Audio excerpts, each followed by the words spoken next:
Jangan lupa like, komen, dan share YouTube TVRI Bengkulu dan nyalakan loncengnya ya.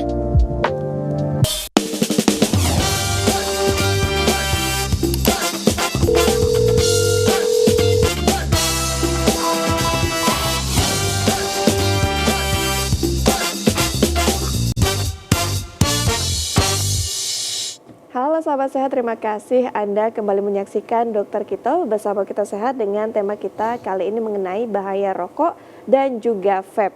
Nah, tadi sudah dipaparkan oleh Dokter Wenti sebagian bahwa banyak sekali penyakit yang akan ditimbulkan akibat dari asap rokok ataupun uap dari vape itu sendiri. Kita lanjut simak lagi. Seperti apa dokter? Silakan. Oke, ini ya yang third hand smoke tadi ya, asap yang menempel. Jadi durasinya bisa lama tadi ya, bisa dalam berhari-hari, berminggu, bahkan berbulan-bulan, tergantung paparannya di mana. Jadi bisa ditirai, bisa di mainan anak nih.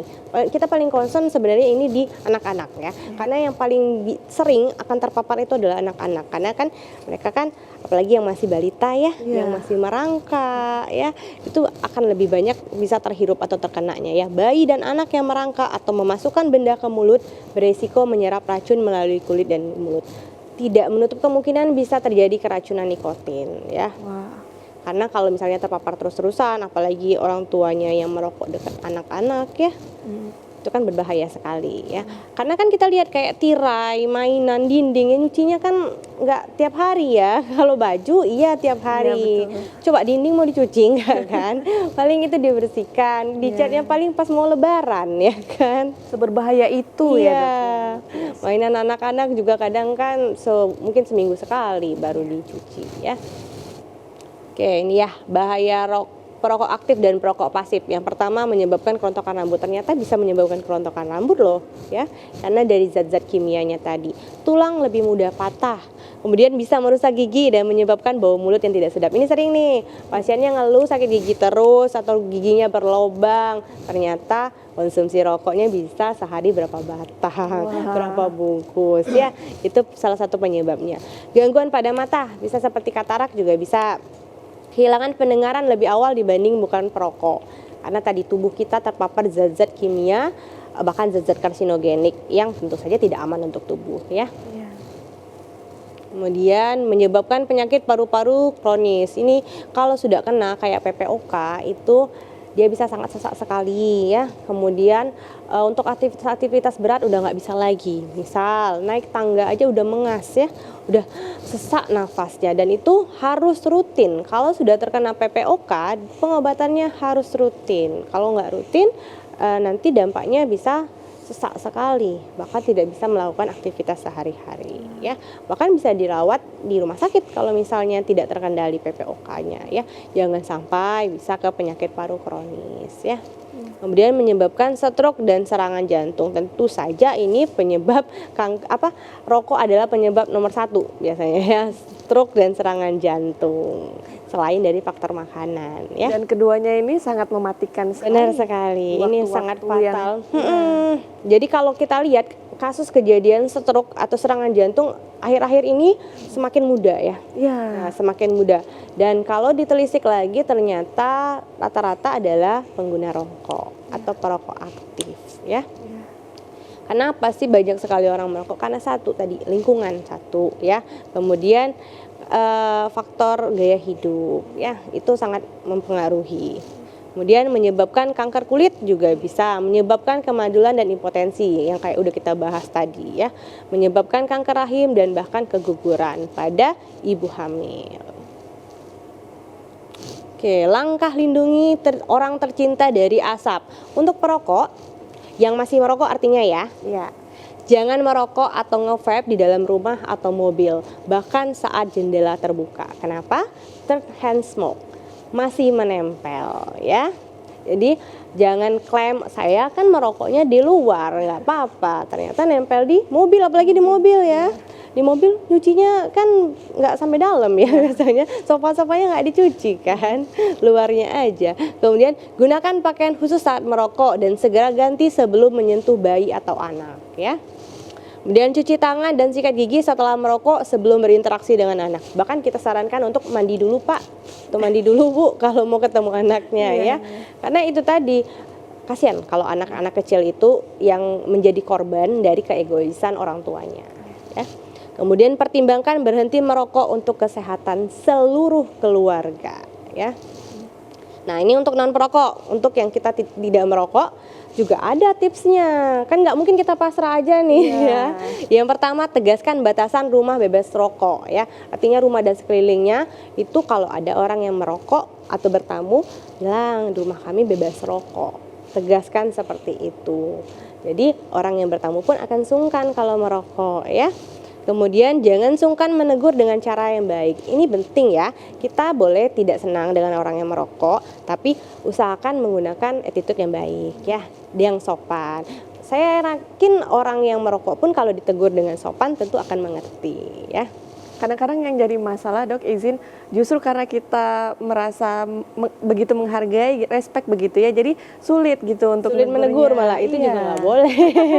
Jadi tetap harus ya, Dok ya. Karena kan beberapa tempat umum bahkan sudah ada fasilitas kawasan khusus untuk merokok. Jadi boleh kalau misalnya ada yang merokok di tempat yang tidak tepat, disarankan ke sana. Tapi ngomongnya tetap yang baik-baik ya, karena kan kita tetap tenggang rasa ya. Tapi tetap tegas juga ya.